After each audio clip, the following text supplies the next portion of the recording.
Episode 321, post BlizzCon, post mortem. RIP Overwatch League. Is it officially dead? It's been a long time coming. I think we've all been kind of bracing for this. And today's the day. Today's the day of reckoning and the first steps into what will probably be a pretty bleak 2024. Yiska, what do we think? Yeah, no, that shit, of course, like, there was no way this was going to go any other way, I think. Yep. The way this was transpiring in total, I think, made it probably even a sensical point from the point of view of organizations at this stage of the esports industry, of this league in particular, of your interest of the viewership of the game. And yeah, here we are. I still say, like, that shit still fucked me up when I got the got the email that this was going to be confirmed, because as I understood the vote to work, there was just no way that the announcement by the Toronto Defiant could mean anything else. Yeah. And therefore the direct implication of them announcing it this quickly. By the way, this was we had almost like a little fire alarm of this the week prior, I think, or a couple of weeks prior, when they announced that their outstanding franchise fees had been waived exactly for the amount of 6 million. And we were all like, oh my God, it's happening. They did it. Yeah. And now they actually did it, right? And it is pretty wild. Like, they are a publicly traded company. It is still wild that this is basically how it came out. Of course, yeah, like, it wasn't fun to be. I read it, I immediately reached out for comments to everyone. Yeah, and I think I got it back pretty early and got to write that piece up. Still not fun. And yeah, Crusher 99 is dead. Crusher 99. There's no draft. There's no combine. I'm big pissed. Yo, big Miro mad. Miro is not going to the combine, bro. I'm mad. Dude. Nate Nanzer, I'm coming for you. You're getting another tweet. The most rinsed player actually scammed. Oh, man. Yeah, I will say, like, there's a lot of strong emotions as a result of this. Sure. And with many, I agree. At least emotionally. Maybe not in a week. But yeah, it's if we already knew what was going to come, maybe it would be better, maybe it wouldn't be. But it's still, I cannot imagine being a player at this stage, right? Especially one of the younger ones that really just got here and are like, wait, I thought I had like 2-3 years still left in the tank. What's going on? Yeah, I feel like if there's a couple players that I can think of off the top of my head that were kind of like born into this esport. They were really interested in it from like a young age and kind of like had that dream of like getting here being the league that doesn't exist anymore. And it's now, I feel like those are the most jaded kids because like they've watched their dream just kind of like crumble. Yeah. So I feel like they've already been checked out. Like they're like, yeah, nah, screw this. Like this is dumb. This is stupid. Like I feel like if anybody was the most jaded group or like subsect of people, I feel like it is like the Sugar Frees, the Rhinos, like these kids who like have had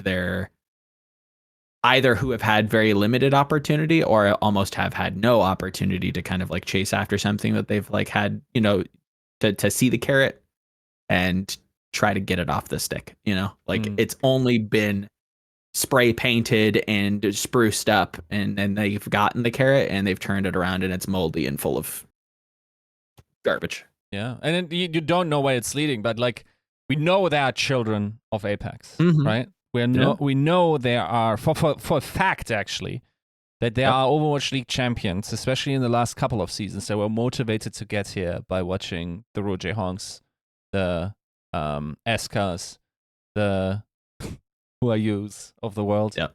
Yep. There's a generation that has the same moment and the same feelings towards Prophet, towards Birdring, towards Jonak, right? Yep. And they dreamt a dream of the Overwatch League. Mm-hmm. And maybe some of them got here. Maybe some of them are just standing in front of the gates while the castle is being torn down. Yeah. And you just hope there is at least something fun in the ruins for them to still enjoy, right?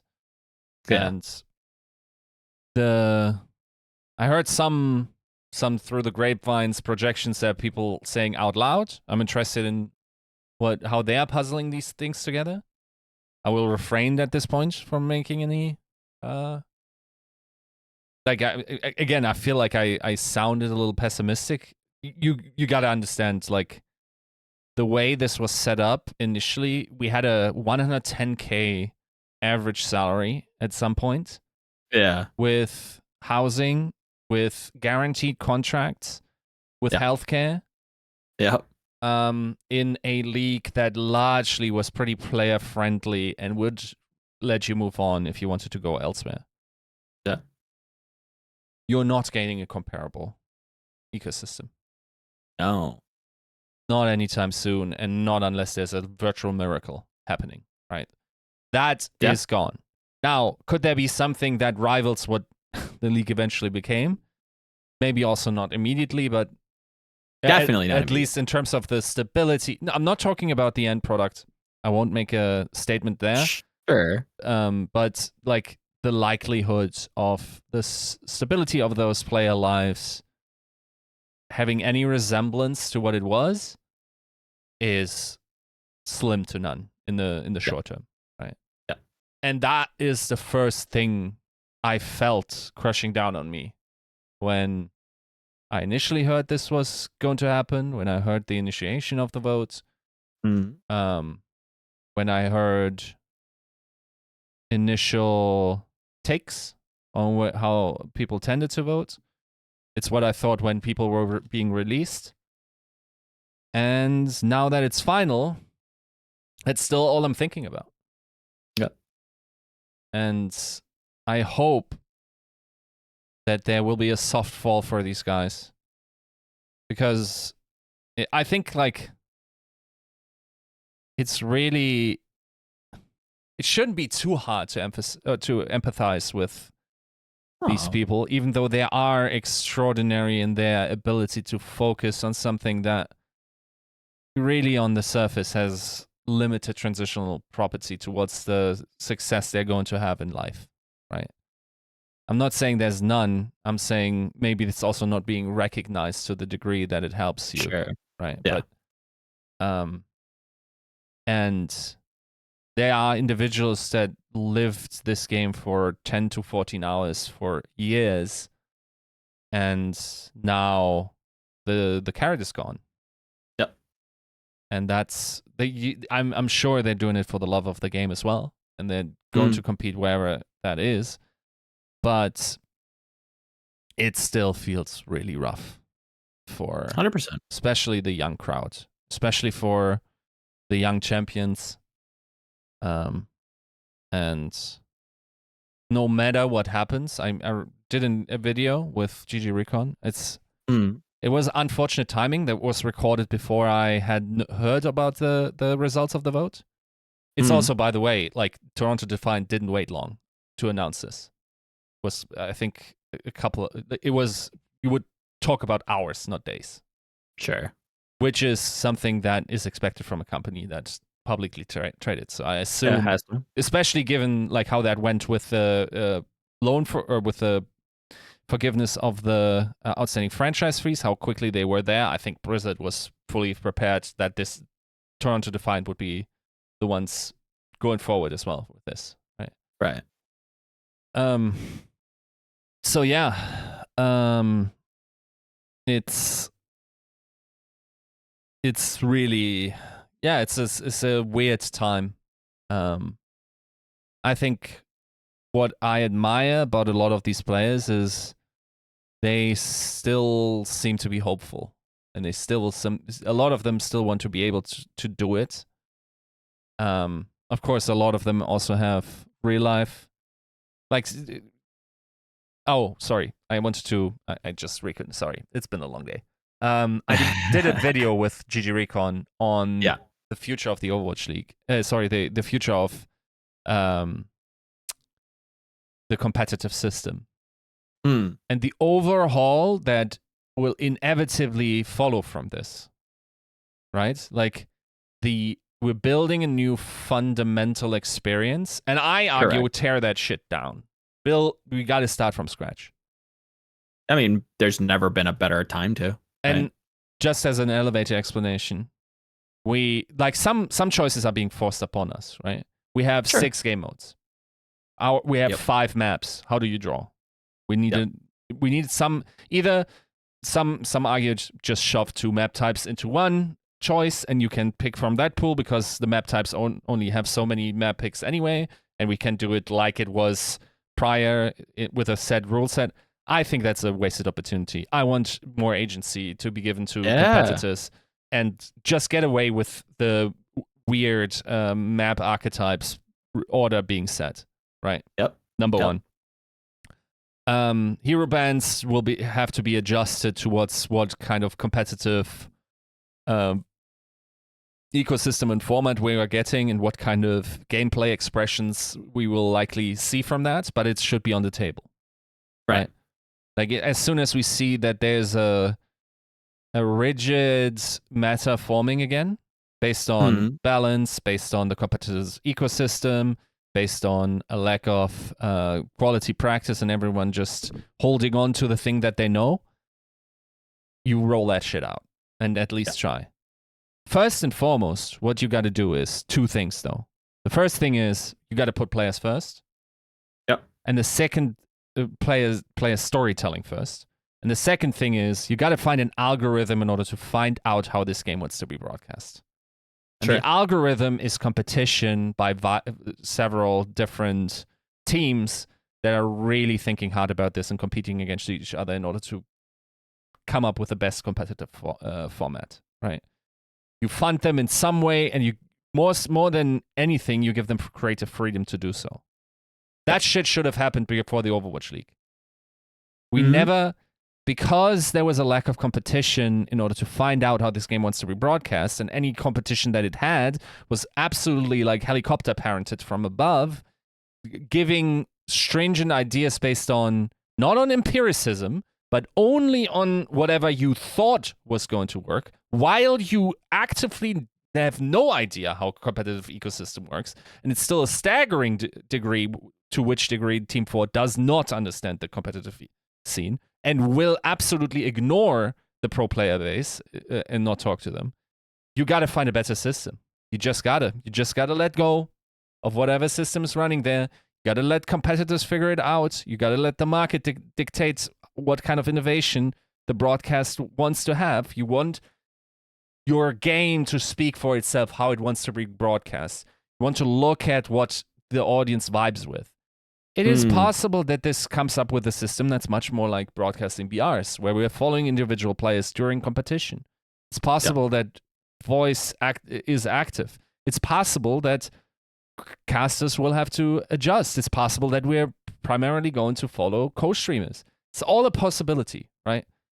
And maybe that's not true. Maybe people want the big arena casters and as well in that experience, right? But everything has to be on the table, right? Yeah, like there's no reason to keep such a stranglehold, creative stranglehold more so than anything at this point on this. Especially because just like how much the only empiricism and empirical data that we have is that whatever values or ideas Blizzard Entertainment has about running their active esports leagues is not fit for the market. That is a very clear... that's always been true. 100%. Every single esport that they've had, they've effectively run into the ground. No. Yes, that's the on the nose framing that a lot of people will use. I don't want to be too harsh. What I want to say is just look at the empirical success. Blizzard Entertainment has pushed esports just by making good games, but not much more so. Nope. literally probably took a couple steps back. Look, you want to talk about on the nose, the reason no better news. Blizzard Entertainment with StarCraft 2 pushed esports to a next level is not because of their involvement. It's because they were hands off and were giving into the GSLs and whatnot. Yes. And the MLGs and the types of storytellers that could create these larger than life personalities, like an Idra, like a Huck, right? That could really grab the hearts of folks. And we just need this. And I think it would also be a major mistake to lock down to just single event organizers and not give out any other tournament license across the scene as well. You just yes, you probably would have a more seasoned developer. Now, of course, tournament organizer. Now, of course, there's also not that much competition anymore. But there's some. Mm-hmm. There are folks that also have been around in the scene. I'm thinking of the Monkey Bubbles, right? Yep. I'm thinking, okay, WDG, if they were going to continue running in Asia, that would be interesting, but also open it up to other companies, production companies that are potentially there, right? That would be, but once again, like, this is me talking with zero like idea what's going on in that regard. I just want this to happen. I think this is the best way to open it up and let good ideas prevail, and for folks to learn from each other. And as we run this iterative process of trial and error across multiple competent actors, the viewers will decide what they like, and we'll find out for once what this scene likes. What the scene probably does not like, to the degree that it was thought, was localized esports broadcasters about Overwatch League in a regular season tournament format with limited offline events and stale metas. Okay, that's not what it wants. Like, there's a hardcore community. I think we can say, we can say for sure that is like definitely something that we don't like. I think that's been pretty loud and clear from the last couple years, is that whatever comes next systems wise has to be more thought out to try to solve for the inherent issues that this game provides. And I say inherent with 6 years of experience and seeing metas become very slow to trek out of, right? It happens. It's too slow for this viewer base. You need a system to lubricate that and facilitate getting out of that mud. And they tried with hero pools, but you have to do it in an organic way that vibes with a competitive with a competitive spirit. And not everyone will love it either. Like, when we ran that panel, like, I understand as well. Like, Junkbuck's point was like, that's not the Overwatch I like, you know? And I agree to a large degree. We just gotta wake up to the reality that nobody wants to see a season of Goats, and nobody wants to see a season of Winston Sombra. Yep. Right? So, optimize for something that folks want, I suppose. And if you can do that, like, then also give the agency, like, you want to have the canvas, but give the pencil to the actual players or teams to draw, right? Don't fucking make it like by numbers, you know? Don't draw the fucking owl. Like, that's such a good analogy, that Overwatch for a long time has really just been paint by numbers. And I think in the next year or two, and this is like very hastily drawn up predictions, we're going to have that changed, and I think that's going to be a very difficult thing for Blizzard to do. Is that crazy to say? I don't know. I have no idea what this developer is internally thinking. What I will say is, and we'll get to talk about it, I guess, a little bit as well. Mm-hmm. There's some folks on the front office development team that I like. Mainly Jared is, I think, someone that whenever I heard him talk, he was pretty no bullshit. And that's a guy that I'm interested in. Yeah. But it's also like some signaling towards a more hardcore experience that Overwatch wants to trend towards, right? Maybe. Like, what? Okay, maybe I'm overinterpreting this, Joe. Okay. Tell me if the tea leaves are a little bit too overread. But you know who said like golden guns were a mistake? Jeff, right? Like golden guns were a mistake. We would never do them again. And the context there is that because he was very much like morally opposed to the idea of like rewarding, like it's just like you should play for the sake of playing and the sake of getting better, and that's a very noble thing. But I'm sorry, doesn't vibe. I'm in a today's dopamine stuff millennial, and it's worse for the Gen Zs. Okay. 100%. Yeah. So we have Emerald weapons coming in. Yeah. Why? Eric kind of clued me in. Why or what? What's I don't different care. about it's just Emerald like gun? it's a fuck you to the what's that idea or ideology almost, right? I mean, yeah, I guess we're never going to have something like golden weapons, and now you're going in hardcore and say that shit's Emerald. Come on, like to me that like that communicates something. It definitely communicates something. What it communicates is a little bit. That's where I'm like, I don't know if the tea is ripe just yet. Like, is it is it a galvanization of that previous idea or that previous like philosophy from like the other half of Team 4 that wasn't, Team Jeff? Is it that? I don't know. I don't know if it's galvanization. It's more. That's ours now. We're taking like maybe also what I felt a little bit is like that PvE thing. Nah. Right? That's not our vision anymore as well. The guys that are currently driving this train are about this being a PvP experience. Yeah. And they are open to the idea of it being a hardcore PvP experience. It's a little bit of the notion that I got, or at least that a little bit more sugar would be provided to those guys. I mean, yes, I think if you really want to sway my opinion, and we will get, because there's a lot of like League future stuff we will get to. There's Mauga news, Flash Ops is coming. We will get to all of that stuff. I think we're just on like a strong thread right now, and patron producers, don't forget, like I'm still with you. Trust and believe. However, I think if you really want to kind of sway my opinion on Overwatch becoming or moving in the direction of a hardcore experience, I think look no further than like any kind of competitive updates regarding how you rank.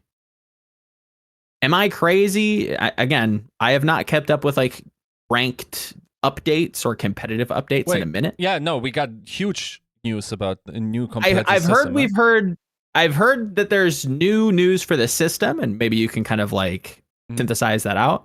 But the whole idea that you need to like rank, you need to like win 5 games, I think that's been something that you've rightly been very like against. Yeah. And I feel like that is so strictly not quote unquote big bunny ears for the audio listeners hardcore that that kind of like is a bigger hurdle for me to get over than Emerald guns. You know what I mean? Yeah, but like there's an entire new overhaul. And okay, use like little spoiler on my content. I asked 4 individuals, former professionals, you gotta say now, but I'm calling them pros. I'm clickbaiting the shit out of this title. I will have you know they will be called professionals, okay? I mean, they still are, right? Just unpaid. I mean, but yeah, like about their feelings about Overwatch, about the announcement on BlizzCon, and a lot of them were positive, even the ones you wouldn't expect. So that's coming out probably like by the time you are listening to this, you should probably be able to see this at GG Recon. Okay. We'll see, but yeah. Can I ask a unfair question just for my own sake? Is how many of them were like MMR reset pilled? That wasn't. If I had to guess, I'm so a over couple. that. Yeah, I mean that. I feel like whoever said that probably didn't understand the rank system very well. That was almost my impression. Yeah. Okay, so Eric has the thread up, and the updated mega thread is that we are getting a new rank, new rank above Grandmaster. We're getting emerald weapons, new competitive currency, removed average match rank, and therefore now we have like wide margin, high margin matches, which is kind of an interesting idea. Then, so yeah, wide groups, major differences in rank between players, and narrow groups, smaller rank differences. Of course, like this is just for the sake of. That's like a framing thing, no? It's just like a trade-off between quick and slow matchmaking, right? Like sure, yeah. if you ideally, and for many ranks that will still work, is you get quick quick narrow matchmaking. Okay. Yeah. So for many ranks that just works because there's enough players. Yeah. And then at the higher levels, it's always a challenge. Like if 15 people that are top 500 are queuing at a time, then only 10 of them can be in the match. Of course, yeah. So what do the rest do? Sit on their ass for whatever long it takes for the others to finish the match. Now, it's a little bit more complicated even because people are queuing for specific roles. So that elongates the queue further. Even farther. And you can imagine. So what can you do? Maybe you're not just limiting the pool to Grandmasters. You're reaching further down. You're looking at, Masters or whatever. And that's in the wider ranges, right? So am I wrong in kind of... That already happened, by the way. Like, has always right. Happened. This is everything that you're saying. It sounds like it already is happening, because I don't know how many times I see threads of like people being like, "Oh my god, I'm fucking diamond in a GM game. What the fuck?" And it's just the algorithm and the matchmaking trying to make a match when there isn't just enough people, which obviously has to happen because you need people to play the game, or they're going to get pissed because they can't get into a game, right? Like this is stuff that happens. That specific thread could also very well be that they do not understand how MMR and actual visual rank works, right? Which is, it's absolutely totally possible that someone is Plat's rank but has the crazy juiced MMR because they're a fucking smurf, or they're just really, really good, right? Like that's gonna happen. Plat is maybe a little bit low because if you probably not. That's where I hear smurf, and it's like, yeah, you could probably be Plat and have like a fucking GM MMR 100%. Yeah, could be the case, yeah. So yeah, that's So is this a new way to queue in comp, where it's like, I want to play comp in a big match range, or I want to play comp in a small match range? No. It's just like a display, right? Eric, am I wrong? Do you? No, I think you're fine. Okay. Yeah. It's just a display of like, I've queued into a game and it has a wide match range, or it has a small match range. Yeah. And it will be shown in terms of like when you. Yeah, to me that just is like a framing thing, because it's just always kind of been that way. But people are confused how this works. They look at ranks, they're like, why the fuck I'm diamonds? There's a gold guy in here. Is that because this guy has high MMR and he's smurfing on my ass? Or is it because the wide match range has actually happened and we are now inviting lower MMR players into our game in order to matchmake more effectively, so we don't have to sit on our ass for 45 minutes? I'd be very impressed if that is the, and maybe this is unfair of me to my fellow person, But I just don't see people like getting any less confused, if that makes sense. I feel like they have something to look at now and say, well, okay, but why is the match range so big? Why can't we just have smaller? Like I hear the same arguments being like thrown around, and they just have like a different language now. That's where I'm just stuck on like the framing of this. Is just like, okay, like it's a framing shift. We're just looking at it a little differently. Yeah, what can you do? Like no, I know. That's my thing. It's just like there's not much for Blizzard to do, and they're trying to tackle a problem that is like so difficult because at the crux of it, it's just people not understanding how like the game as a company is going to work versus like the demands of like players trying to get like competitive and close games. Like those two things ideally are like cohesive, but more often than not, it's actually kind of harder to do, especially at like scale. The thing is, like, you gotta just call it out. Like some of those takes you see, especially from high rank players, it's just these kids have been picked up from the streets of flat earthing and applying the same logic here. Like some fucking conspiracy bullshit that they're interpreting into matchmaking. I don't think it's just high rated players. I think this goes like, oh, of course. I think it's synthesized out to like the majority of people. Yeah, like this is also we're getting like Nintendo power. I need to beat Professor Oak 100 times and then like do a certain like button combination to get like good rated games. You know what I mean? Like it's really getting to that point where it's just like, oh, I think it's because everything is like up for grabs. It's like, oh, it's performance based. Oh, it's this, that, the other thing. It's just this like mystery to the average player that you have to like do certain things to get like close games. Yeah. You got to win fast to get closer games because then the algorithm knows that you're a good player and they're going to put you up with good players. You know, that type of shit. Look, unpopular opinion maybe, but I don't give a fuck about close or narrow matchmaking. I don't give a fuck about Smurfs. What I give a fuck about is playing with people that are cooperative and want to 100% communicate either per pings or they're just receptive. And I want to be selected into groups that are communicative in any regard and willing to play together. Anything else, Smurf on my ass, I'll learn quicker that way. Like, put a Smurf on my team, I take the free MMR and, like, be happy about my points. Whatever you do, like, I just don't want to have people that throw my games, right? And they're inherently uncompetitive. That's virtually the only thing I care about in a competitive system.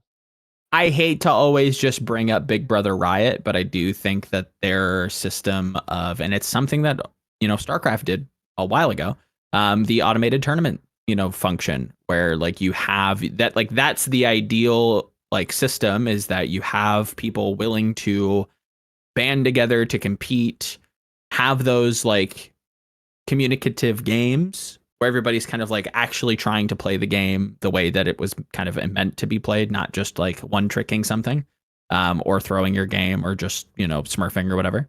But I think like the rewards just need to be more, you know, player friendly, where like you are really like this, there is a push. You are dumb not to be playing on this weekend, you know, have some scarcity bullshit in there where, you know, oh, next weekend's going to be Clash. Going to use like a League of Legends term. Like you can get some really dope rewards for doing well or just competing in it. Why wouldn't you? Why wouldn't you go and find 5 friends to play the game, right? Like that is a draw to play the game.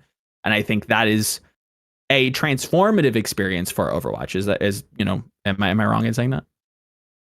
Like playing with 5 people that are talking, that are like alt tracking, that are actually trying to play the game. It is a refreshing experience. Dude, I swear you can probably find a thread from my old Reddit account from 2015 where I posted on the official Overwatch subreddit that now people who have beta, if they are laying the ground rules of communicating in games and making that the culture of the game, constantly talking to folks and coordinating. We didn't have a ping system back then. Fair enough.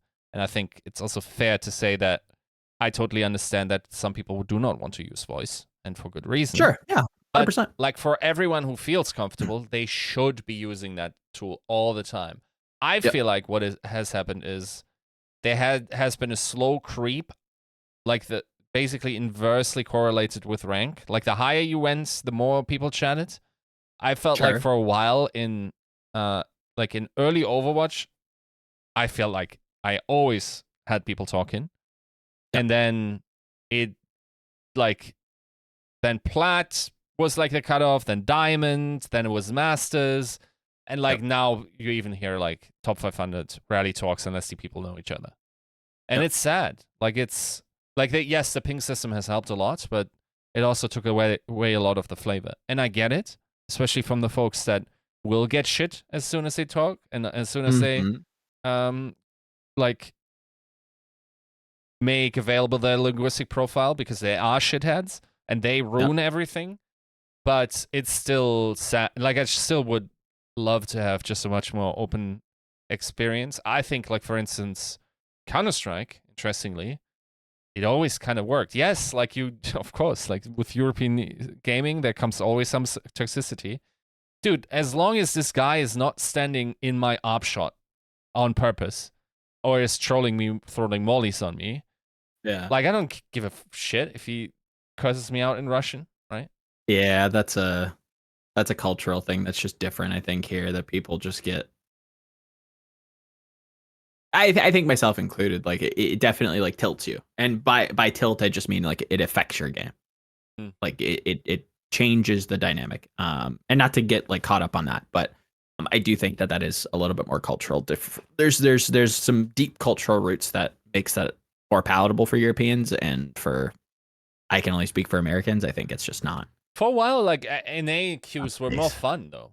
Like there was definitely a time where I felt like Americans were more trolling each other a little bit more, while like all European stuff was always so serious. I don't know, but yeah, I could see that.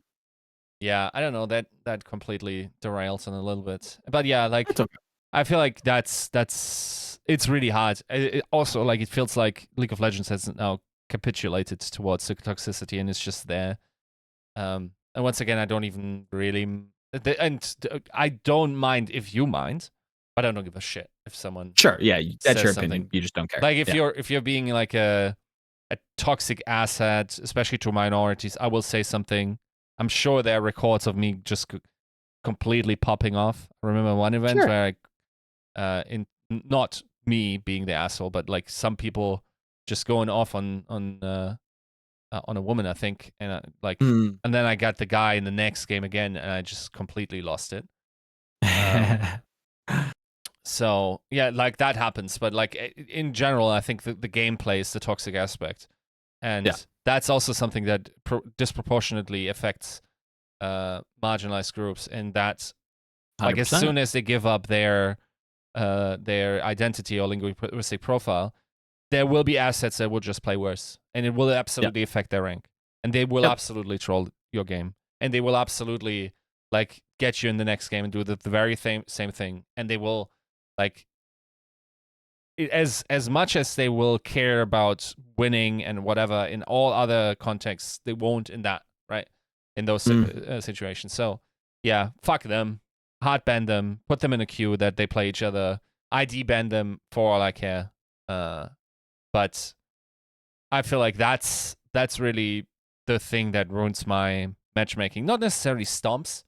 I think like one-sided matches, yeah, that's like a second order thing that I'd rather have close matches, I suppose. But I personally was never someone that really hated getting stomped too heavily, unless someone is toxic and shit talks to me. I have this thing, like when someone shit talks to me and then they also beat me, ooh, that's bad. Especially if they were being really bad about this. Like, but yeah, I think like generally, like the fact that they have put so much brain juice in this is once again another tell where I'm thinking like, yeah, they care. They care more than whatever folks were in charge. Whatever we prior. did have. Yeah, 100% they do. It's still like a work in progress. For me to believe that this is more, that we're trending in a more hardcore experience. I think if this was a switch for you to flip, and not to, to kind of like tie up the whole like ranked competitive update discussion from BlizzCon, if this was like the golden like $1 million ticket solution of I want to queue for a quick play competitive game where like I'm just getting in and I have a wide MMR match, range, or I would like to bite the bullet so that I get closer games and spend longer times in queue. If you have more agency, I really do think that gives players a little bit more freedom on what their competitive experience is like. But the fact that this is just a framing discussion, I don't know. I really don't see this doing much. I feel like people think they want the choice, and then in the end, they would just all choose this short queues and be pissed anyway. I think. I mean, yeah, probably. Yeah, it is a conundrum because I agree that eventually everybody just plays the short queues because they just want to play the game. But I do think that there are people at scale in terms of MMR that do just want to play with good players. The people who want to improve there will be a smaller section of those players that choose the longer queue time game, but a closer MMR distribution than the quick play Andes that just want to get in and play comp and just, speed run, which is fine. I think either is valid, but giving people that choice, I do think provides some agency. I really don't think this is a framing thing, and I don't think it's ever going to be, because this is a multi-game thing. Every game at scale has this issue where like high-rated players are stuck in games, or they get paired up with people that are like way too they really shouldn't be in the lobby. Yeah. And it's an issue the nth level where the business and the community just can't. It is that twisting snake just does not connect again. Like sure. it just that is an issue that is just inherent. Yeah. And it's not going to get fixed. Even my solution isn't, like you said, it's not ideal because people will still just want to play the game, right?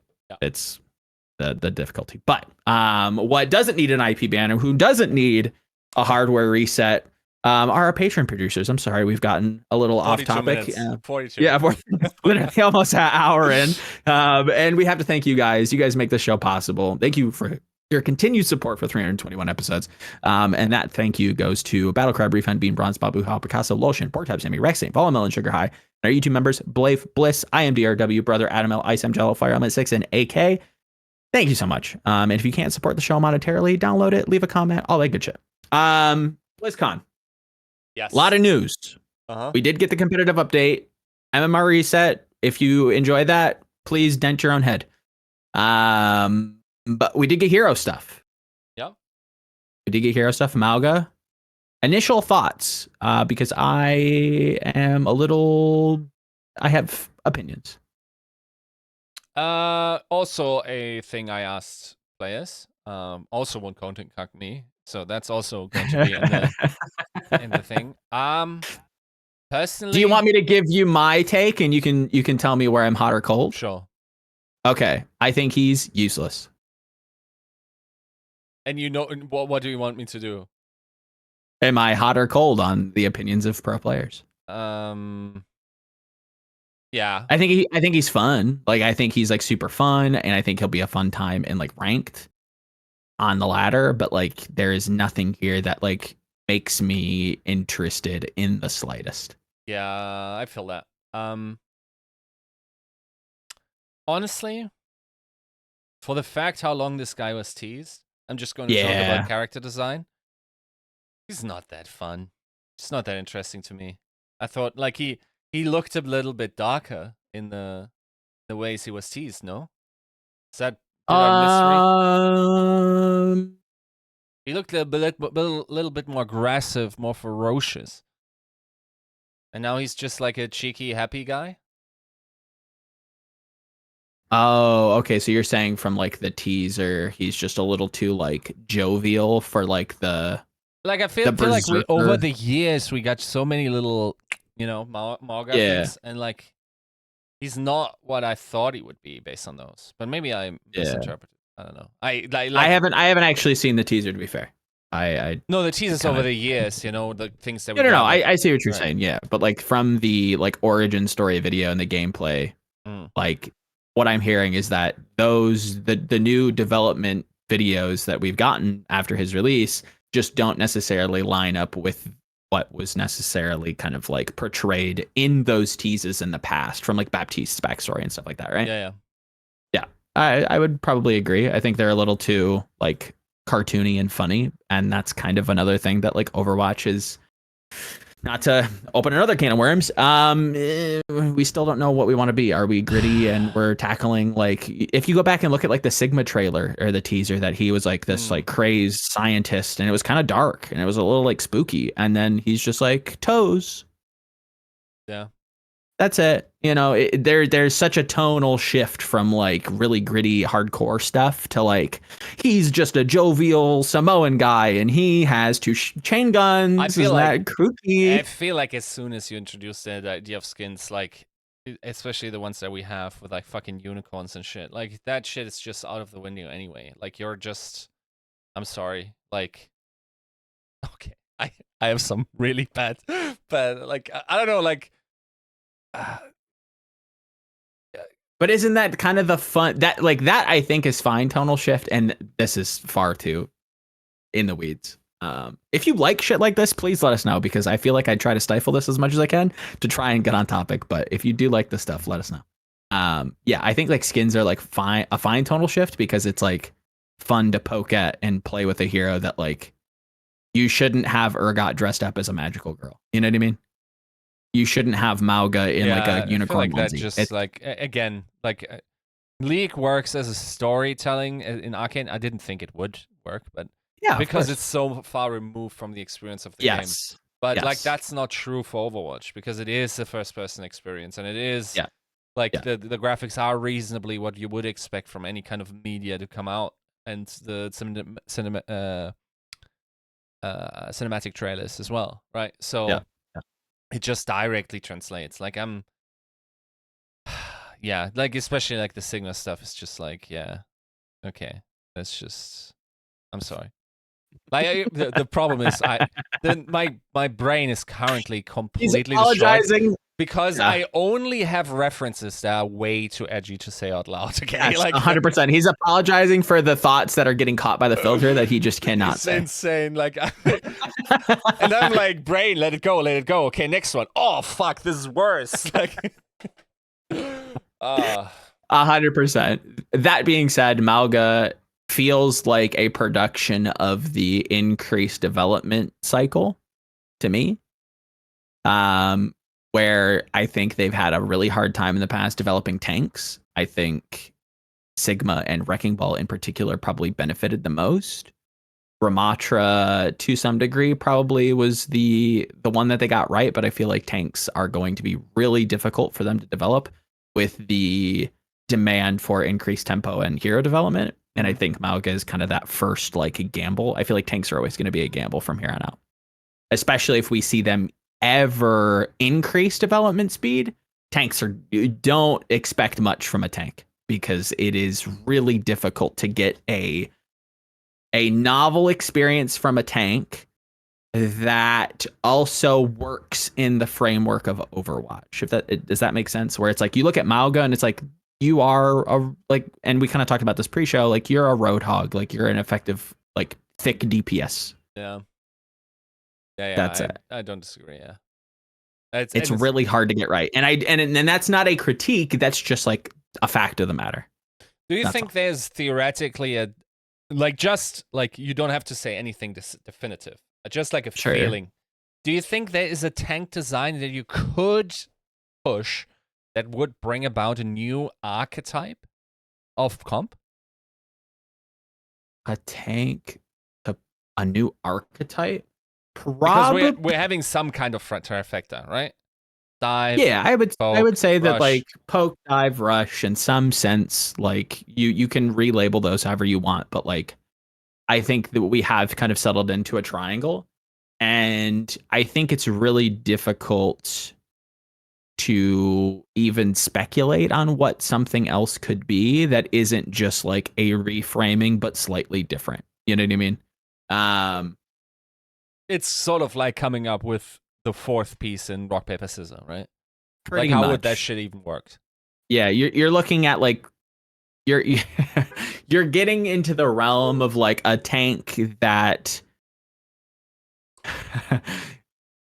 like somehow not only just manipulates terrain, but creates passable terrain where it would have been impassable previously. And that like facilitates this new style of playing the game. I feel like that's the only like new thing that they could do that isn't just like barrier, but like different. I still think that Mei should be a tank personally. Or like the design philosophy around Mei should be just incorporated into a tank where you have like a character that can manipulate the terrain. And that is your quote unquote big bunny ears here for the audio listeners. That's your barrier is the terrain manipulation, right? It just is a barrier in all regards. Mei's wall is just a barrier that you're summoning, but it's textured and has collision and interacts with objects. And I think it would work. Is it fun? Is it novel? Probably not, but there's other ways of creating a novel experience. But is it going to facilitate something that is going to work within Overwatch? That is going to be like readily, like plug and play into like that triangle? Yeah, 100%. Mauga, unfortunately, just isn't that. Just it really isn't that. And if anything, I think what is the ability called? Not overrun. It's cardiac overdrive. We're coming into a game that is immediately trying to nerf supports in the healing, and we're creating a tank that buffs the inherent healing that everybody can do for themselves. Numbers on that could get a little tricky to get right. Because if it's too good, then it's too good not to play. And if it's too bad, then Mauga just gets canned. Every meta, and it never gets played. So he's coming again. I think the analogy to Roadhog was pretty apt, where it's like either it's too good or it's too bad, and there's no middle ground. And maybe that's okay. Yeah. Yeah, no. But yeah, that's thoughts with Mauga. Pretty fun. Excited to kind of see how it plays. Excited to see where it goes with it. I think it is going to be really, really fun to play, but is it going to be successful? Probably not, would be my guess. And to be fair, it's also completely fine to have a fun hero. I don't mind. You need those. Look, like the concept of Mercy or the concept of Yumi is fun and a good thing to have a game have. It just can never be meta. Okay. Yeah, it can't be good. It can't be. It can be good. It just can never be top level good. Sure, that's what I say when I mean good. I mean like it is something that like play, it should never be like. It can be for like niche comps and like, but universally, nah, fuck that, right? Yeah. It should never be a rigid meta set. Right. Yeah. Agreed there. So BlizzCon, Mauga, there are apparently 2 new heroes. We're not necessarily going to get into those weeds, but apparently Blizzard has teased that they're ready to kind of showcase 2 of the newer heroes coming in next year, which I thought was pretty dope. And one of them either turns into rocks or digs underground. So that was kind of interesting. Yeah. Okay. Let me really talk about the meta of like announcing that or talking about it. I don't like that. Like I get, really? Okay. I get like you gotta juice it up a little bit for BlizzCon, right? And you want to have as much content as possible. Also, kind of tells me that you felt like you didn't have enough. Nothing, because that's the fact. That's the truth. They didn't. But you're now just stealing hype from the future, and unless there's something like you're increasing the pogs per minute that your development is putting out, you're going to feel it in the future. Like the hero release of Venture will just not hit as hard as it could have if you didn't announce it, right? And God forbid you ever want to make a change that's like fundamental to the character. I mean, and I don't. Yeah, I would expect that probably isn't the case. You know what I mean? But God forbid that happen, and you've already teased like what their character kind of looks like and what their kit kind of like operates like. And look, I agree with you that it would get people riled up. I also think these people need to grow up. Like, sure, I wouldn't mind too much. In terms of what I saw about the character, it's like a novel. It's like an old concept of several heroes just baked into like a new wrapper Yeah. with a digging. I feel like it's not that much fundamentally different than other movement mechanics. Yeah, it's just Wraith Walk, just with a startup. Pretty much. Yeah, that's all. So I actually hope they make them more fun. It did, like maybe the ultimate will in the end be super pog, but yeah, Could I'm be. not like I just conceptually I can't see it ever taking over games or whatever. I don't know. Hard to tell, especially with like the details of like how the abilities work, what they do. It looks pretty simple, but there again, it's still a pretty early, Yeah. gameplay tease. So we will see. It is very interesting. It is a choice that they're teasing how the characters look, especially like you said.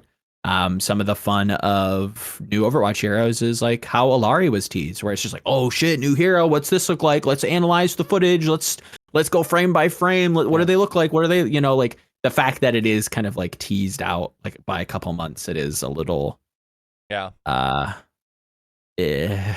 a little nose in spite of the face type of feeling.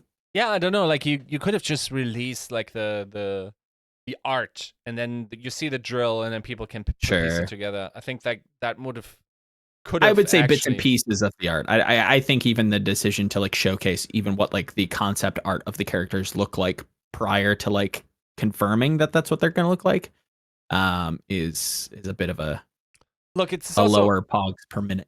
I thought as soon as they released or announced that those were going to be the next characters, I felt like we were in for an announcement of them increasing the amount of heroes. Sure, yeah, 100%. They're going to start churning them out.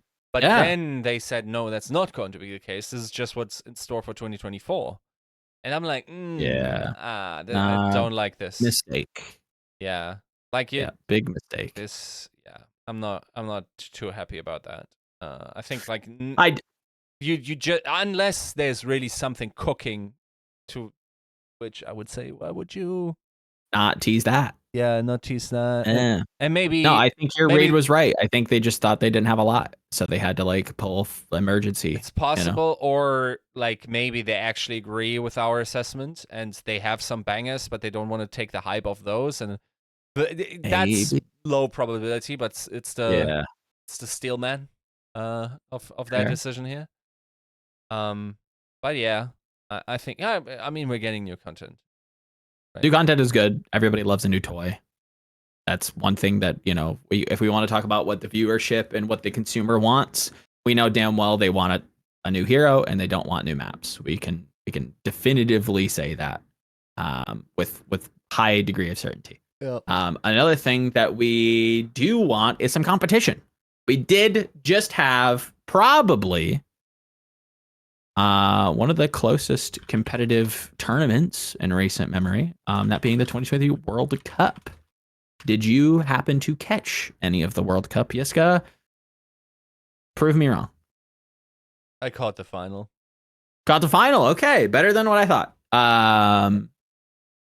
Initial takeaways. Dude, KZ played really good.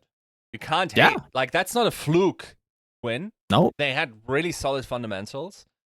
Actually, I will say China fumbled a little. You probably would have to say that based on the performance. Are you still there? No. I'm here. I'm just my internet cut out. That's all.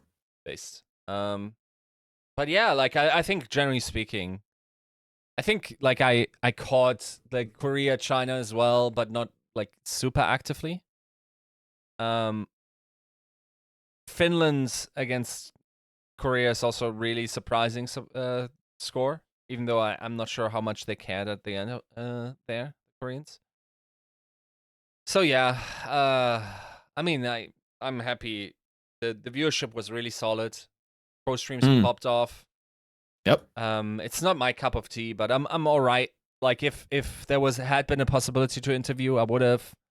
I'd be down to like contribute to that system. It's just not my cup of tea that I would watch in my free time. Yeah, I think you've always been pretty like anti World Cup, and to a degree, it is mostly an entertainment product for me. This isn't like the pinnacle of competition. But the fact that it was actually pretty competitive outside of the quarters was a pleasant treat. That both semifinals were game fives. Grand finals was a reverse sweep game 5 situation. Like third, fourth place match was actually quite good. Credit to Finland for that new Queen Street fucking hold. I think there's a lot of plays in Overwatch that kind of get swept under the radar for like the big flashy ult plays. But the fact that you could like definitively say that Finland had a read on what Korea was attempting to do with like the hiding the Mei Blizzard from behind play.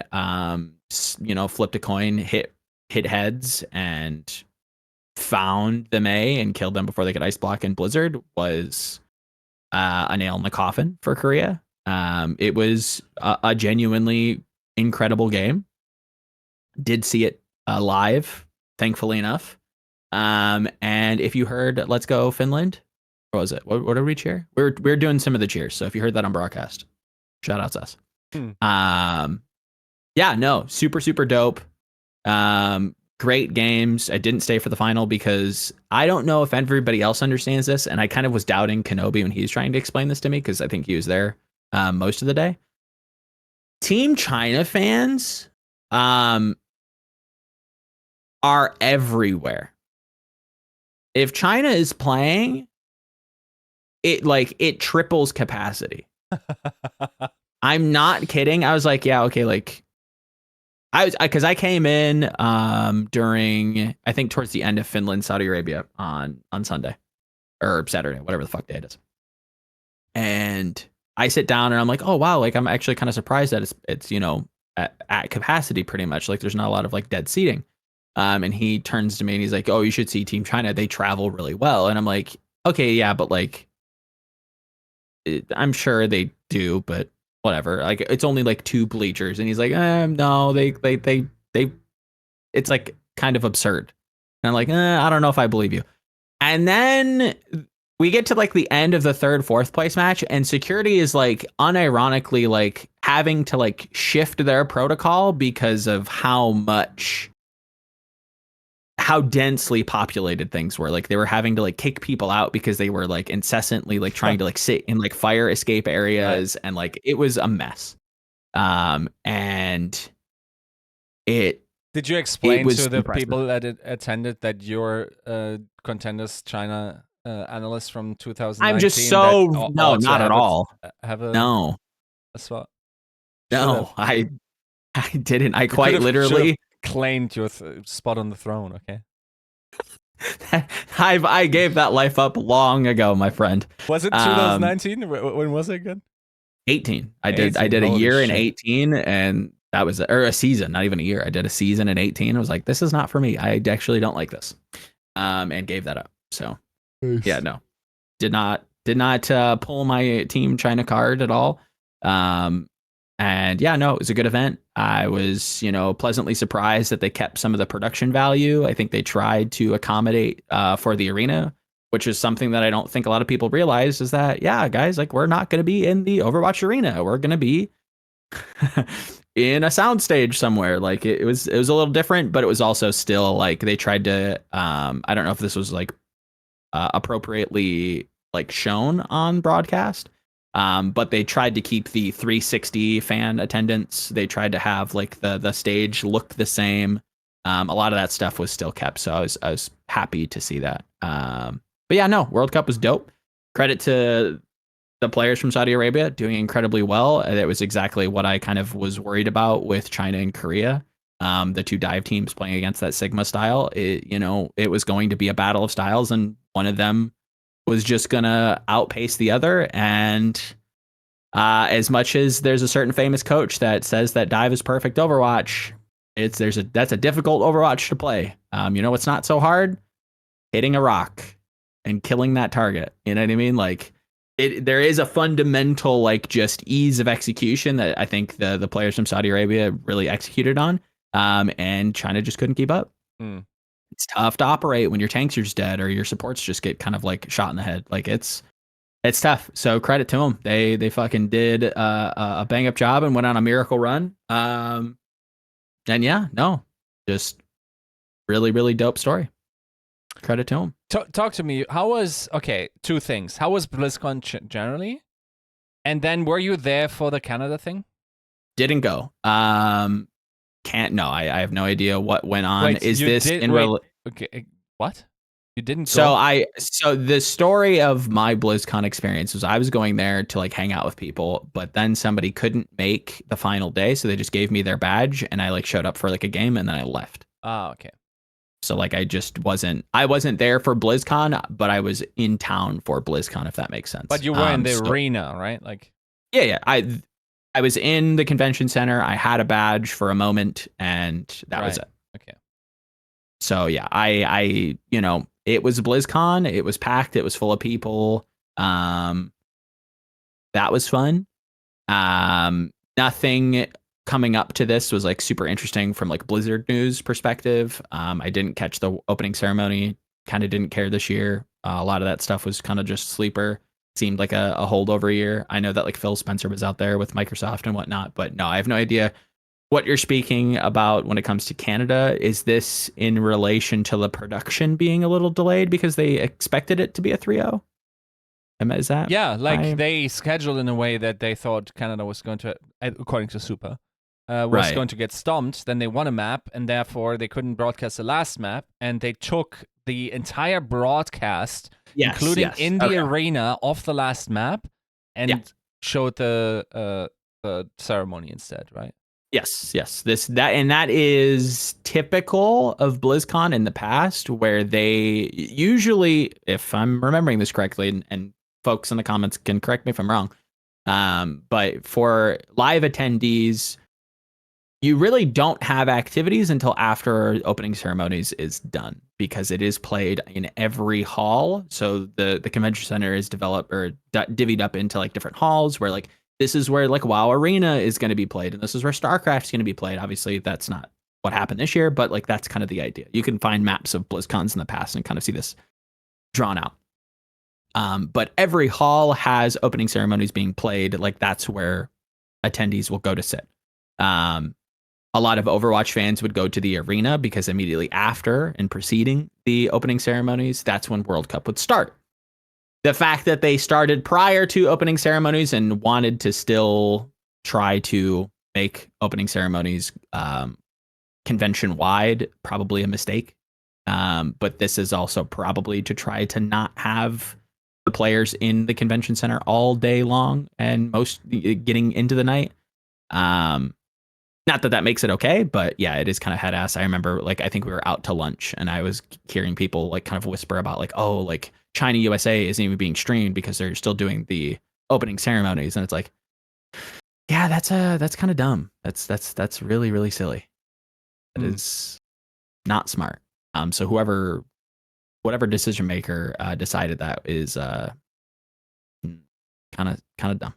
Yeah, I think that a lot of different ways you could handle this, but yeah, okay, fair enough. So you had fun then? Made a lot of comp? Yeah, I mean it was nice to see people. Yeah, it was chill. BlizzCon is forever just like a money trap for like a social outing. It's just like the excuse that everybody gives that you're gonna go and hang out at BlizzCon, and that's all you're really gonna do.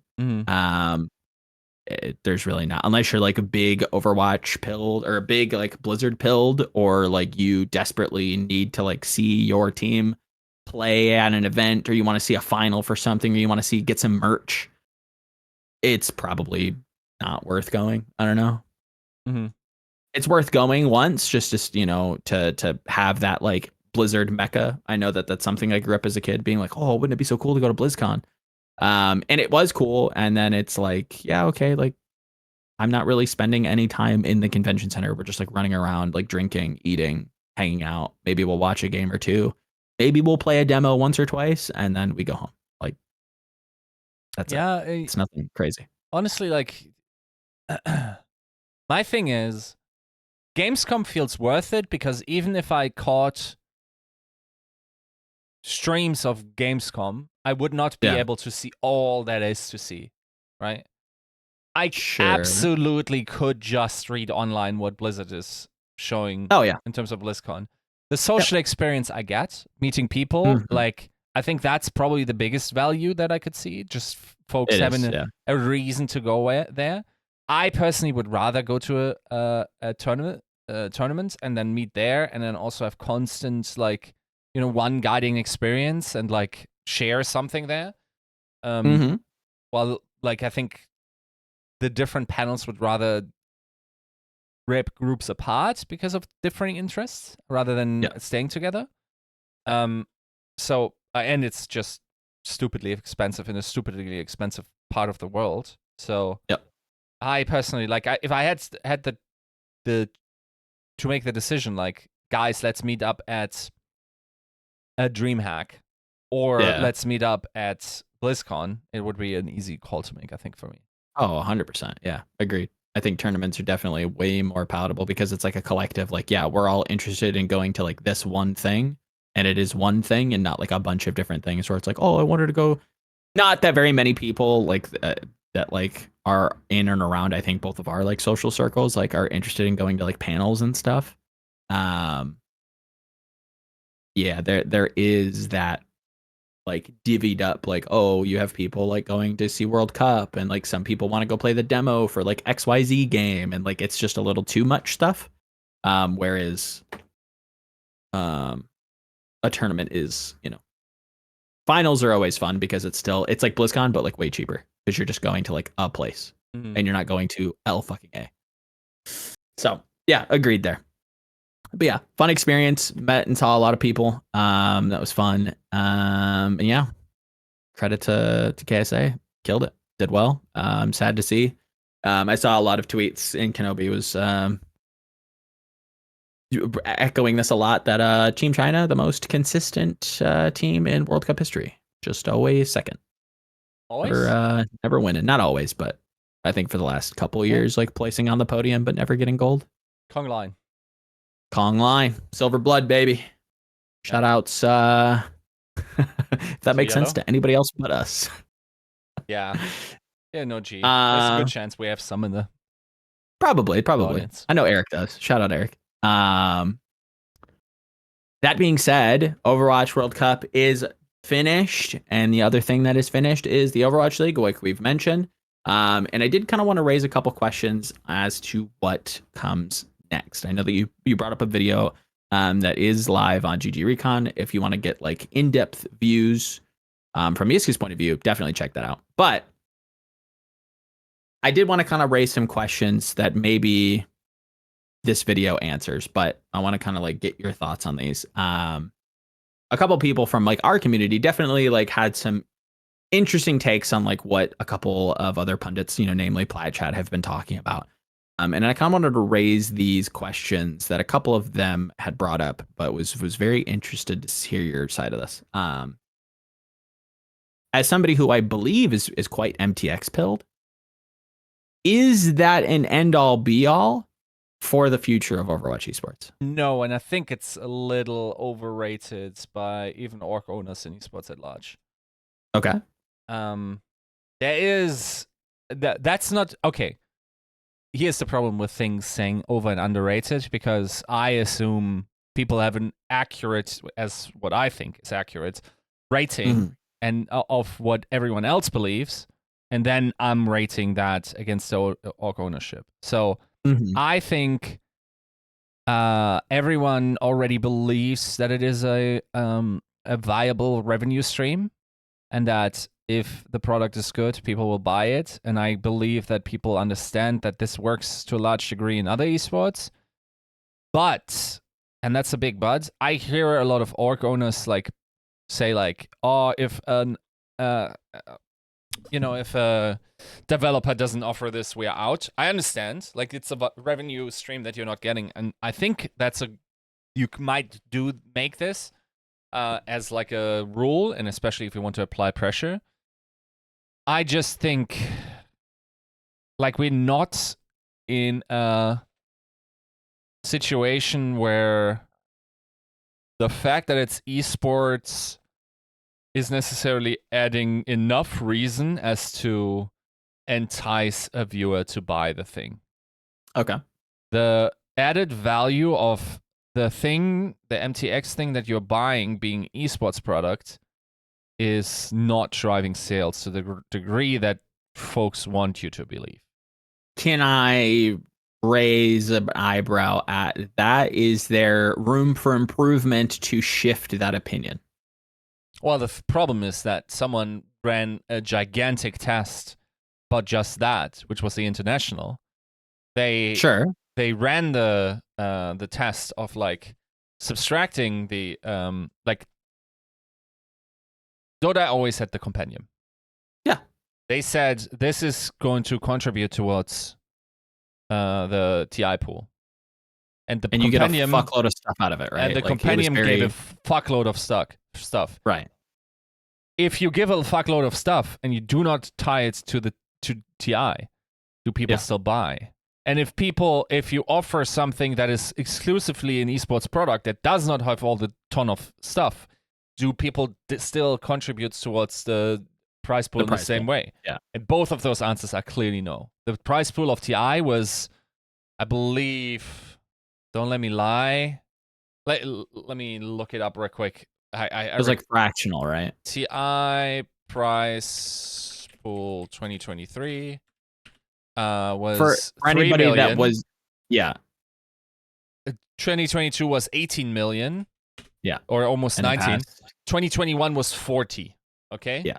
So I'm sorry, proof of concept, you're fucked. Okay? Yeah. But it could just be you could argue this could just be a Dota thing. I don't believe that it is. I don't think so. I think like the proofs of concept that sort of work is like stickers in Go. Sure. Or rather in CS, where you actually get the signatures of the players and there's some brand value there, and there's they have like some almost currency like properties in people actually investing in them as an asset in some way. To be honest, like they only went up, so fair enough. Yeah. But yeah, like look at the price development. Like 2021 was 40 million. All like this prize pool has never been this small since 2013, 10 years ago. Okay. Right. And I guess, and if I'm accurately kind of like trying to read between the lines, is your worry that the compendium was never like an esports product, or wasn't like directly tied to good as a product? Right. Exactly. And as soon as you like uncouple or decouple the esports from that product, it's still selling.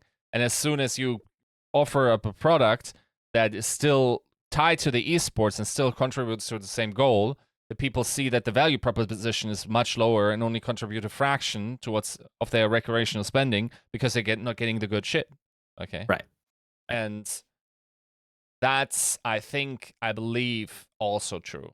I think like it's not a bubble to the degree that, let's say, or like a false belief to the degree that broadcasting rights is. I think there will always be a residual income, and I think it will only increase. I'm actually a big believer that virtual items are going to increase in importance in our lifetime significantly, right? Sure, yeah, of course. I'm a big believer in virtual spaces and that increasing. And maybe that like that's the long-term goal. I feel like they're communicating a short-term viability. And yeah, there's some income stream. I'm not shortchanging it. I just, as I perceive it, I think org owners are making this to be more of a fuck you, Eric. That's kind of where I think a lot of people could, and for audio listeners, Eric's brought up what are they called? Bored Ape NFTs. Eric is the type of motherfucker that is currently seeking like ocular treatment, okay? Motherfucker got his retina fried at that fucking Bored Ape treatment is slagging me. What Yiska does sound very like NFT pilled. I don't think it needs to be like monetary. I think like just taking his word on face is just like there will be more things are digital, as more things are. I'm not NFT pilled. Fuck art. No. But yeah. fuck like artists in particular. But the the value is that more Yes. of us, the new frontier is digital. Let's say this. Yeah, Right. 100%. And that's there's going to be more digital culture that involves around collecting Right. and stuff of that nature, and of not course, just collecting, but actually functional that's just stuff, an avenue. right? Yeah, right. Like G2 talked about having virtual spaces where they want their fans to come together, and it only makes sense to have virtual merchandise for them to, signal, self-express the type of things in this environment. I know folks are not high on the metaverse.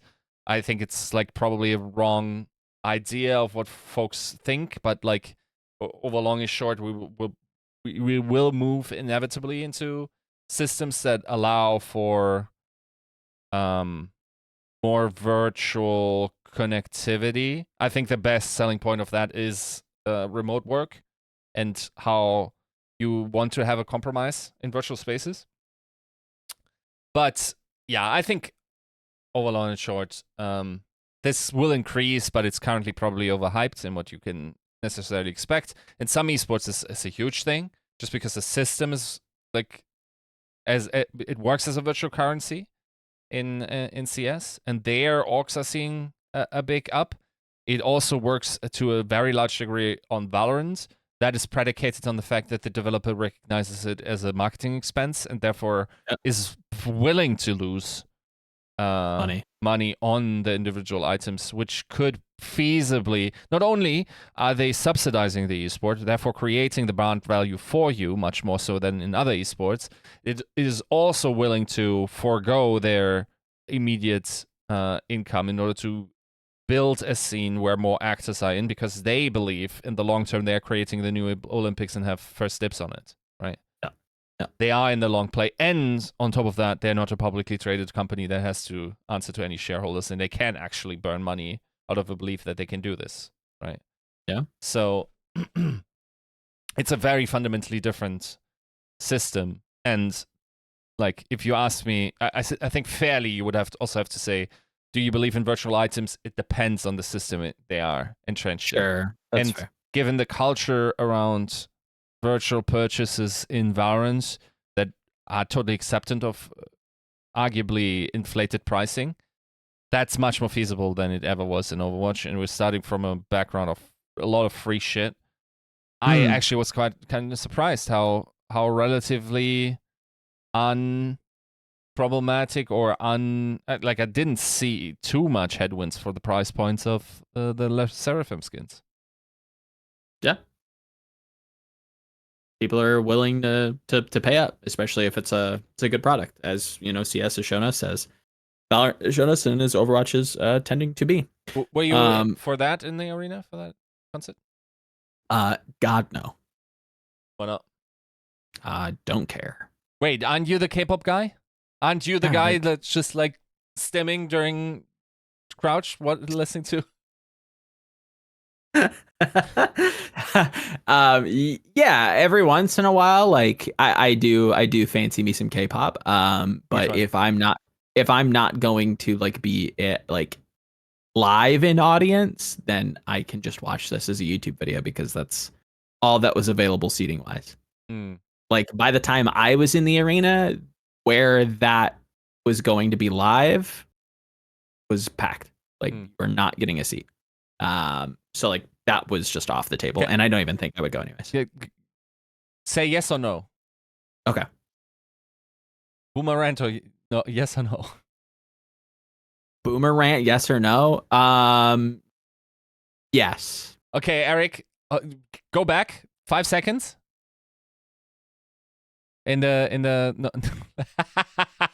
Okay, you're a boomer. You guys didn't see that, but Eric completely boomed. Go back in the video, not on the fucking. Bring out the audience. I want to see the audience. Okay. Dude, I'm full screening this. I gotta see what he's talking about. Can motherfuckers stop perceiving events that once in a lifetime events through their fucking screens? Are you fucking dumb?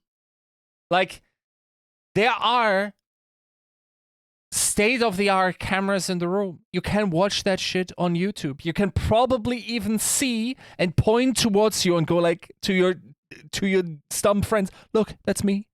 You do not have to watch that shit through the fucking screen of your phone.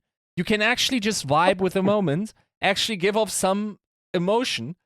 Dude, these are the same motherfuckers that are like getting upset about all kinds of like virtual fuck you, Eric.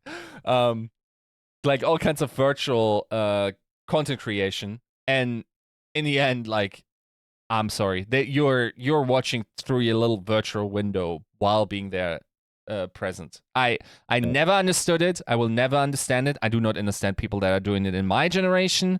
This is like, as terminally online as I might be, like, this is just not something that checks out with me. I don't get it. Does not make sense. I can understand the line of like, oh, okay, like you're gonna post on social media and do like some content for it or around it. Okay, I guess. But hey, you do you. Yeah, no, did not go to Le Seraphim. Heard it was good. I think I was drunk at that point. I'm gonna be honest. What are you doing at these events? Jesus Christ! All the debauchery. But we just drank. That's all we usually do. It's just hang out in a hotel room and drink. Oh, yeah. Based. Just drink and hang out. And whose order hotel pizza. room was this time? I'll tell you off air. Okay. It's not that it's serious, but I don't know if they want to be included. But yes, Overwatch. It was Sean Miller. Yeah, me and Sean Miller like this, baby. Nate Nanzer was there. It was crazy. Right. Yeah. Chill. All the old commissions. Chill. No, it was we did go over that lore. It was relax. Relax, true. It was relax. Yeah, you're right. You're right. Relax. Yeah. My man's relaxing in Fortnite. He really is max and relax and chilling all cool. Give shout outs to the Twisted Towers for me, Mr. Nanzer. But yes, Overwatch League, MTX. I think I'm a little bit more MTX pilled.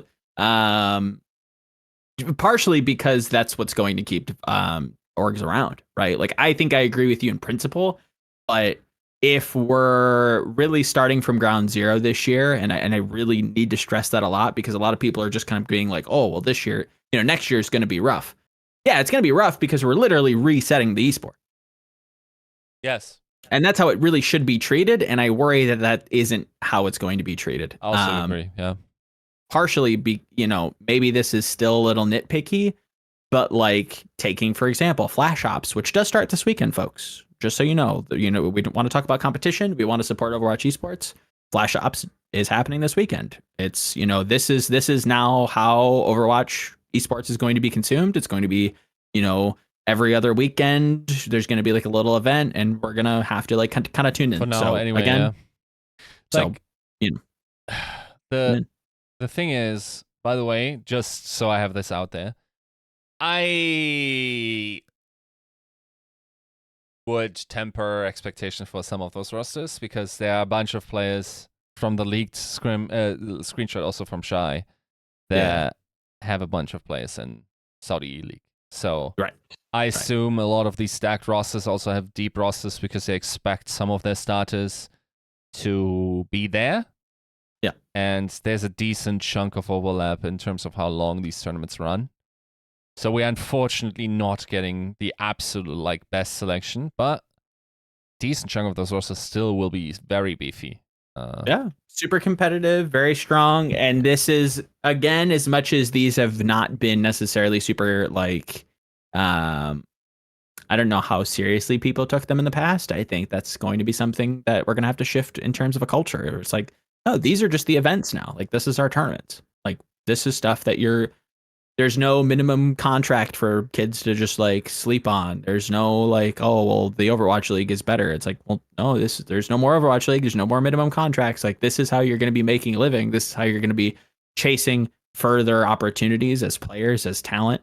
Like, this is the new culture. So there's no oh, well, how seriously do we take Flash Ops when Saudi E-League? It's like, no, this is global. We have multiple different regions competing in their own Flash Ops, if I'm understanding it correctly. So it's this is it. Like, Right. we got to show up. Yeah. Take it seriously. That kind of thing, which is going to take some time. But yeah, I think MTX is going to be a big thing. I think they have to kind of like shift. I was going somewhere with the Flash Ops tie-in, and maybe I'll get back to it. But Can I? yeah. By the way, I just came up with one thing that I wanted to address in the World Cup stuff. You know how Okay. KSA said like, "Oh yeah, we want to scrim against Korea." Okay.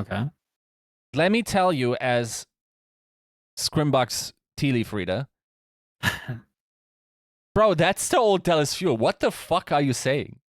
This team perennially lost scrims. Okay, was ass in scrims. Yeah. Like, of course they are going to fucking get, like, they probably lost to, again, I don't know, against fucking USA. Colombia. Like, damn, Colombia. I don't know if they did, but like, it wouldn't surprise me. These really that bad? Dude, like, it's just Dallas Fuel. They will just fucking tank in scrims. Sometimes, not always, but sometimes. Sure. And then they will win the Overwatch League the next week, okay? Yeah. There's no rhyme or reason, and it doesn't mean anything. Rush is not a coach that optimizes for scrim wins. And I also think like that just because they lost a close match against a really good China roster does not necessarily mean that they completely beefed the event. China just is like a really good roster. And I agree, they should be winning this. And I agree, I think they probably misselected some of the members on the Korean lineup. Yep. So, like, if we talk about, you know, the top 5 or so teams still being like probably favorites to win it, there was some there were some motherfuckers on that team that probably weren't top 5 count their role anymore. So definitely not. Yeah. Well, whatever. Be that as it may, China is a great team. Like Shy Leaf forever will be goated. And yeah, no, overall really fun. And then in terms of flash ops, that's going to be interesting because it also leads into an offline event once again. I think people are overseeing this. Like, this is actually a little bit more than you would expect from this type of tournament. It is going to lead, like, I'm not sure if I agree with the amount of slots being given. I don't know if you saw that, but it's like 1 for East Asia, 2 for Japan, and then Southeast Asia, and then 3 for Korea. 2 for Japan, boy. Yeah. But yeah, like at least the Korean one will bang, and then I think like top 3 is also pretty locked in. Well, we'll see. It depends on the bracket as well. Is it okay if we want to get into tea leaf reading? Is it crazy to probably see it as we kind of venture into like whatever happens next in 2024 and beyond, with more tournaments like this popping up, assumedly, is it weird to speculate that maybe Blizzard wants to try to revive some of these like more like semi-competitive regions, and thus they'll do that by trying to accelerate them through slots? It's probably based on good data to.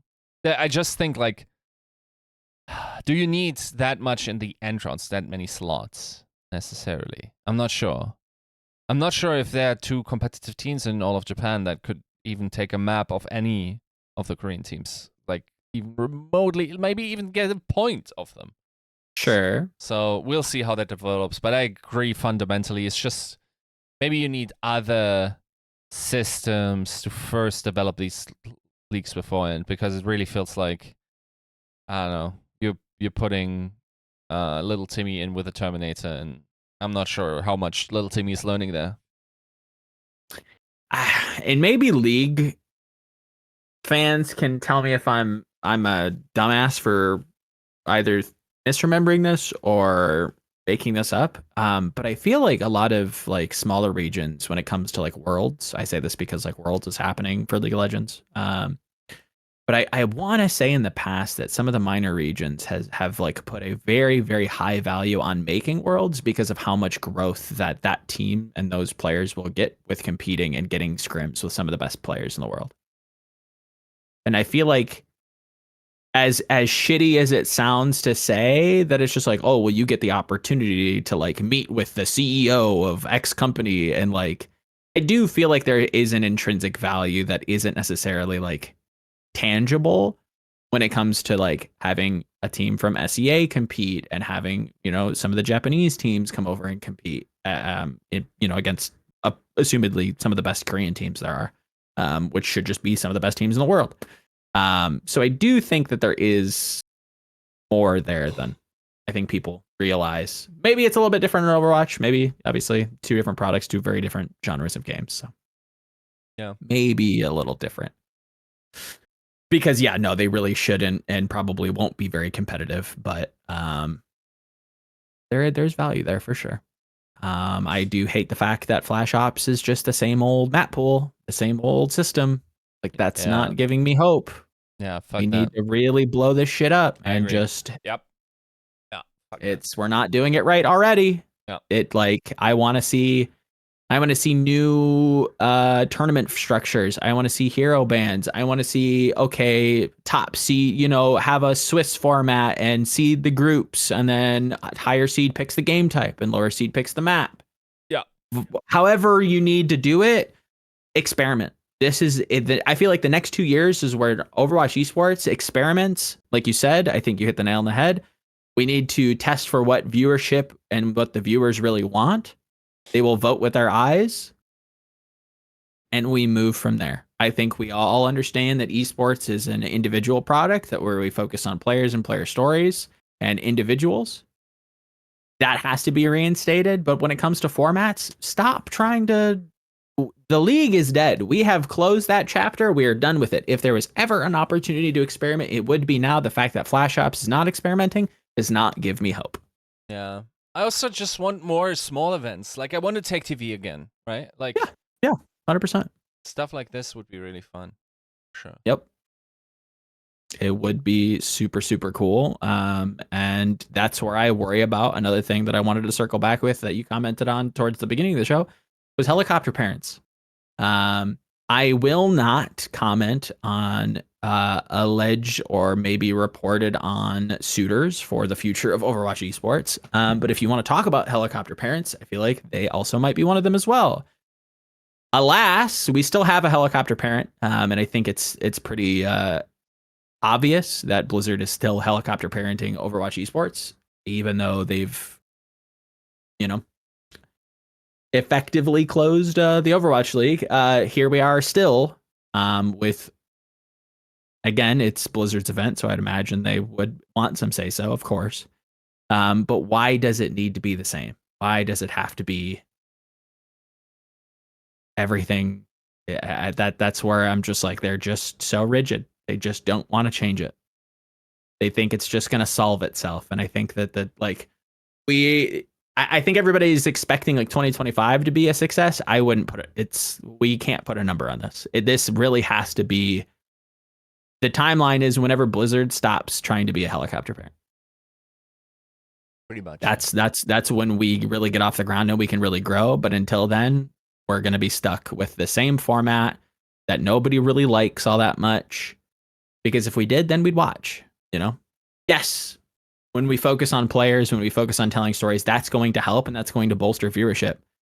But it's pretty clear that the systems and the tournament structures that we have currently are far too volatile for viewership, for consistent viewership, I should say. And yeah, I really do echo a lot of the stuff that you were talking about at the beginning of the show, that like we have to try to solve for the problem of Overwatch, because the balance team can't. And that's fine that they can't.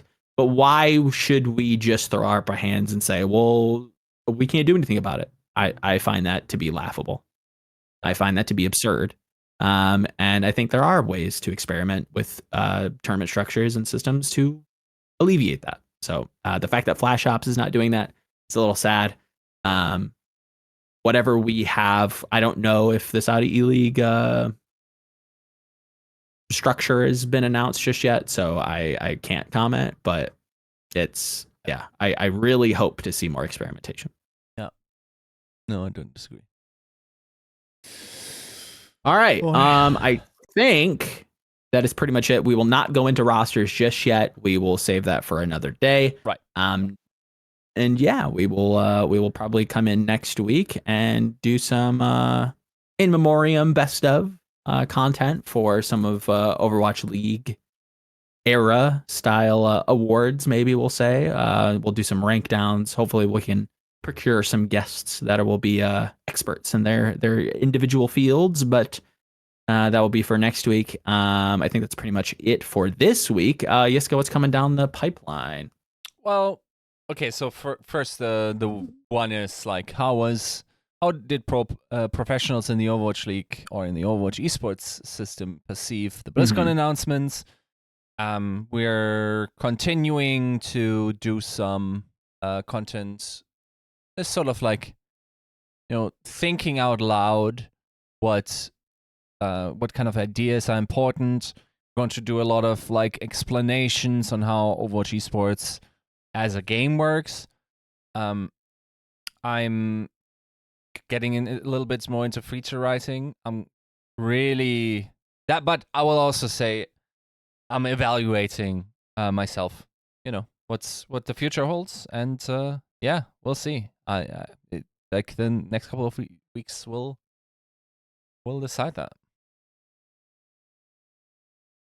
It is a very interesting time, because we are kind of closing that chapter. So there's a lot to reminisce on, a lot to kind of write some flowery stuff about. So that'll probably be where I spend most of my weekend. But as it stands for this week, I'm still recouping. Still a little exhausted, still a little tired.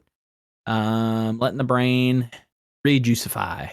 Yeah, playing a little bit of Warcraft Rumble as well. Oh yeah, same. What kind of deck are you playing? I lucked out and got Tyrion, so that was kind of like what I've been PvEing with.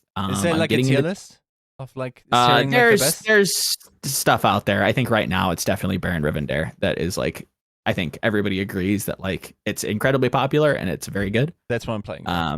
Yeah, Baron is definitely out there and is good. But yeah, playing a lot of Warcraft Rumble. We can chat about that after the show because I don't want to juice the end of this. But yeah, chilling this week, hitting the ground running next week with some flowery in memoriam stuff. And yeah, hopefully everybody enjoyed the World Cup coverage. I tried to get in touch with as many teams as possible. Some teams didn't get back to me in time, but that's okay. And yeah, hopefully that was useful, helpful. And yeah, that's 321. We'll be back next week with hopefully some rank down stuff. And we'll see you then. All right. Adios. Peace.